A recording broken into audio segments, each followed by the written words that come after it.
Hello students, welcome to Study with Ankita. Today's topic is chapter 3rd, Ruling the Countryside. किस तरीके से Britishers ने country side के peoples पर rule करना स्टार्ट कर दिया, मतलब गांव देहात के लोगों पर अपना शासन करना स्टार्ट कर दिया, वो सब चीज़ें हम इस चैप्टर में पढ़ेंगे। ये चैप्टर भी रिलेटेड है प्रीवियस चैप्टर से, तो ज़्यादा प्रॉब्लम नहीं होगी समझने में। सबसे पहले इस पिक्चर को देखते हैं। ये पिक्चर इस 1765 के समय को दर्शाती है।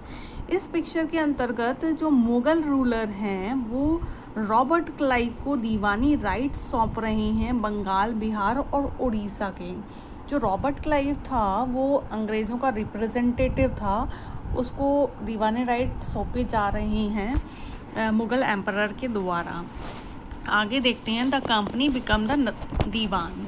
कंपनी जब दीवान बन गई, कंपनी को जब दीवानी राइट्स मिल गए, तब उसके बाद क्या चीज़ें रहीं वो सब चीज़ें इस टॉपिक में देखेंगे। On 12 August 1765 the Mughal emperor appointed the East India Company as the diwan of Bengal. 12 अगस्त 1765 में मुग़ल एम्परर ने ईस्ट इंडिया कंपनी को बंगाल के दीवानी राइट्स सौंप दिए थे। और जो एक्चुअल इवेंट है वो रॉबर्ट क्लाइव के टेंट में हुआ था। इसके अंतर्गत कुछ इंग्लिश मैन वहाँ पर प्रेजेंट थे, इसके अलावा कुछ इंडियन विटनेस वहाँ पर मौजूद थे। बट ये जो पेंटिंग हमने ऊपर देखी वो ये हमें दिखाती है कि इस इवेंट के बारे में कि ये इवेंट इतना बड़ा ओकेज़न रहा होगा कि जो नवाब हैं वो दीवानी राइट ईस्ट इंडिया कंपनी के रिप्रेजेंटेटिव रॉबर्ट क्लाइव को दे रहे हैं। तो ये बहुत ही बड़ा मेमोरेबल इवेंट रहा होगा रॉबर्ट क्लाइव के लिए भी और ईस्ट इंडिया कंपनी के लिए भी। आगे देखते हैं। As diwani the company become the chief financial administrator of the territory under its control. जब वो दीवान बन गए तो सारा के सारा फाइनेंस एडमिनिस्ट्रेशन इनके अंडर में आ गया। अब उन्होंने सोचा कि किस तरीके से इंडिया की लैंड पर एडमिनिस्ट्रेशन किया जाए और किस तरीके से रेवेन्यू रिसोर्सेज को ऑर्गेनाइज किया जाए, ठीक है। और किस तरीके से रेवेन्यू कलेक्ट किया जा करें हम कि कंपनी अपने जो बड़े बड़े खर्चे हैं उसे निकाल सके। इनको भी ये इंश्योर करना था, मतलब अंग्रेज़ों को भी ये इंश्योर करना था कि जो ट्रेडिंग कंपनीज़ हैं उन्हें जो ख़रीदना है वो आराम से ख़रीद सकें और उन्हें जो बेचना है वो आराम से बेच सकें, ठीक है। आगे देखते हैं।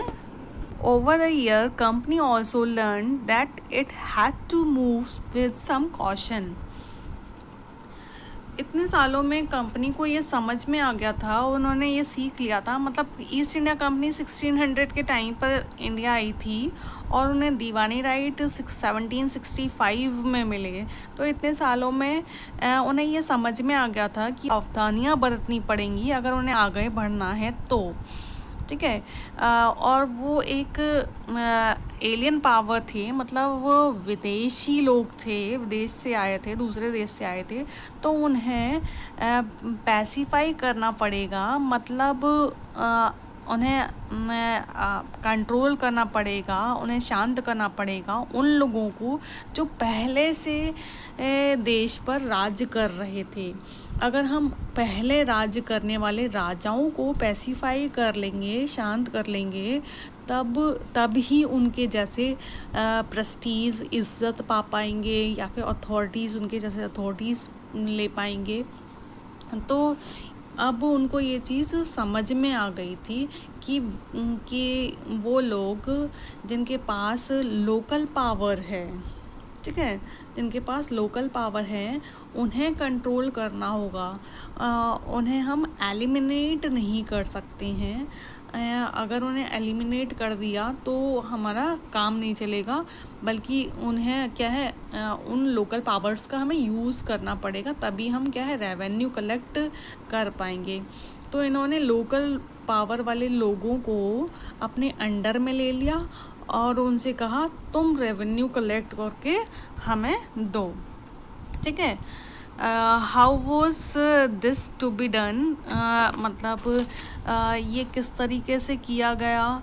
इस चैप्टर में हम यही सारी चीज़ें देखेंगे कि कंपनी ने किस तरीके से कॉलोनाइज किया कंट्री साइड को, मतलब जो गांव देहात के जो लोग थे उनको किस तरीके से गुलाम बनाया, और किस तरीके से रेवेन्यू किस तरीके से इकट्ठा किया, लोगों के अधिकारों को फिर से किस तरीके से डिफाइन किया, और जो वो फसल उगवाना चाहते थे उस फसल को किस तरीके से उगवाया। ये सारी चीज़ें हम क्या है आगे इस चैप्टर में देखेंगे।